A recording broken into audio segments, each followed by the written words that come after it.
आज चाहिँ म 5:30 बजे नै निस्किसकेको छु किनकि मेरो लाइट पनि यहाँ हालिसकेको छु मैले देखिरहेको छ र मैले माथि प्लास्टिक पनि हालेको थिएँ सिट र 5:30 बजे नै आज म निस्किसकेको छु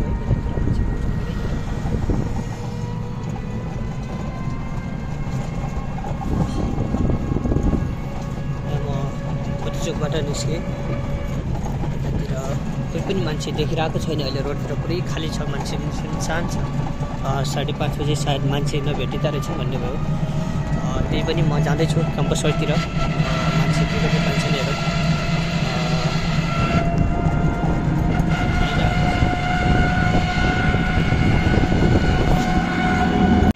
अनि म एकजना दाइले चौराहा छोडेँ चौराहा छोडेर फेरि चौराहा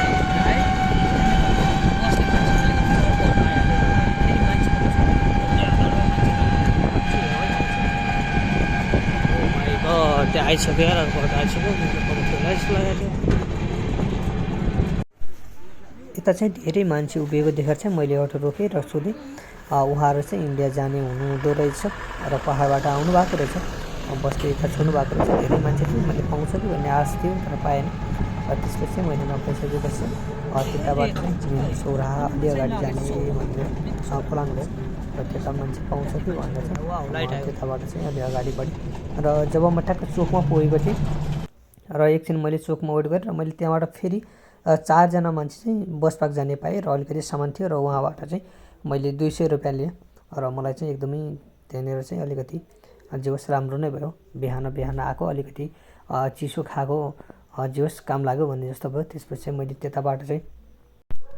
फेरि फर्केर नै चौराहा जाने निर्णय गरेँ किनकि चौराहा भनेको सेन्टर हो त्यहाँ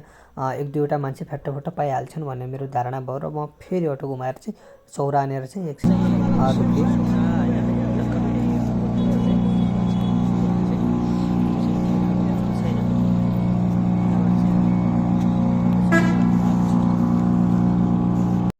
एकैछिनपछि मैले 2जना बहिनीहरूलाई पाएँ एउटा नास्ट कलेज जाने र एउटा निसर्ग जाने अनि मैले त्यहाँबाट उहाँ 2जनालाई एउटालाई चाहिँ नास्टमा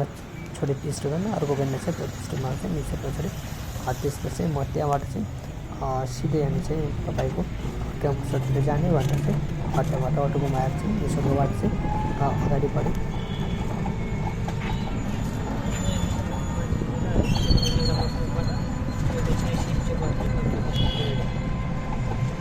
अनि त्यताबाट चाहिँ म सिधै क्याम्पसमा पुगिसकेको छु यता साथीहरू आफ्नै गफमा छन् र अटोहरू हामीले साइड लगाएको छु अनि पदमङ्गलको घरबाट छाउन आएको रहेछ उहाँले मलाई चाहिँ 100 रुपियाँ दिनुभयो डिस्कोभरी छोडिदिनु भनेर र 100जनाको अर्को मान्छे भएर म डिस्कोभरीतिर गएँ फेरि मैले उता डिस्कोभरीबाट चाहिँ 3जना ल्याएको थिएँ साढीमा 180 रुपियाँ भयो र मैले उहाँलाई चाहिँ यहाँ चौरा छोडिसकेँ कतरिया जाने गाडीमा र यहाँबाट मैले फेरि फर्केर यहाँ चौरातिर आउनु लाग्छु हेरौँ अब चौरानेर बस्छु म मान्छे पाउँछ कि नै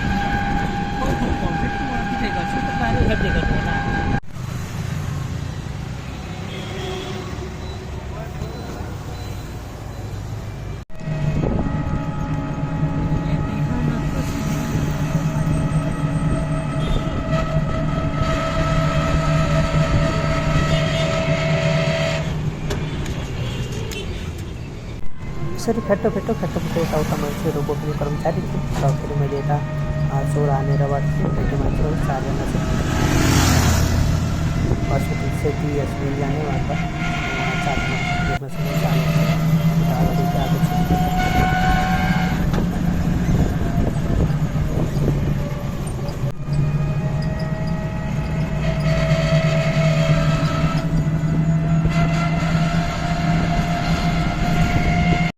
दिउँसो चाहिँ मैले अटो चार्जमा लगाएको थिएँ र एकछिन रेस्ट पनि गरेको थिएँ र त्यसपछि म 4:30 बजे चाहिँ रुमबाट निस्केको थिएँ र अहिले साँझतिर चाहिँ मैले लगभग 400-500 रुपियाँ कमाएको थिएँ र 3जना मान्छे चाहिँ मैले शिव मन्दिरबाट चाहिँ के अरे भन्सार लगेको थिएँ र त्यहाँ चाहिँ अलिकति लफडा भयो भाडा दिँदाखेरि चाहिँ अलिकति लफडा गर्न लागेको थियो र हामीले आफ्नो गरेको मेहनतको भाडा माग्नु पर्ने हुन्छ र मैले खेमदालाई बोलाएँ र फेरि त्यो मान्छेले भाडा दियो र अनि म त्यहाँबाट निस्केँ फेरि मैले चौराहाबाट 2जना चाहिँ शिवनगरमाथि छिमेकी डेटसम्म पाएको थिएँ 120 रुपियाँ दिनुभएको थियो त्यहाँबाट म फेरि क्याम्पसबाट आएँ र रमेशसँग र म क्याम्पसमा पुगिसकेपछि लल्लुको चटपट पसलमा चाहिँ 2टा हामीले चटपट खाने भन्ने प्लान बनायौँ र यता चाहिँ 2टा मिठो चटपट खाएर फेरि आजको दिन चाहिँ मेरो यसरी नै बित्यो तपाईँहरूले चाहिँ कसरी दिन बिताउनु भयो प्लिज कमेन्ट गर्न नभुल्नुहोला। यदि भिडियो मनपर्छ भने लाइक कमेन्ट सेयर सब्सक्राइब गर्न नभुल्नुहोला।